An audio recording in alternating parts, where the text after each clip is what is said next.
একটি ছোট্ট কুকুর ছানা যার চোখে অনেক স্বপ্ন। ক্ষুধার্ত পেটে সে রুটি বানায়, কিন্তু নিজের জন্য নয়।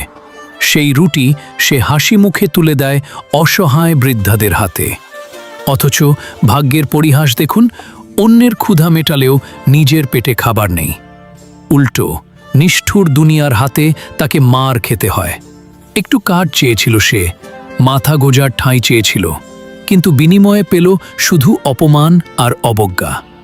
ছেঁড়া জামা আর ভেজা চোখে সে যখন বনের পথ ধরে হাঁটছিল, প্রকৃতির মায়া তাকে ফিরিয়ে দিল না। গাছ থেকে পেড়ে নিল তাজা পেয়ারা। শুরু হলো তার নতুন এক সংগ্রাম। নিজের হাতেই পেয়ারা কেটে মশলা মাখিয়ে ট্রেনের কামরায় কামরায় ঘুরে বেড়ানো। রোদ বৃষ্টি উপেক্ষা করে সে তার ক্ষুদ্র ব্যবসা চালিয়ে গেল। তার সততা আর পরিশ্রম বিফলে গেল না। ট্রেনের যাত্রীরা ভালোবেসে তার কাছ থেকে পেয়ারা কিনল। অবশেষে তার হাতে এলো উপার্জিত টাকা।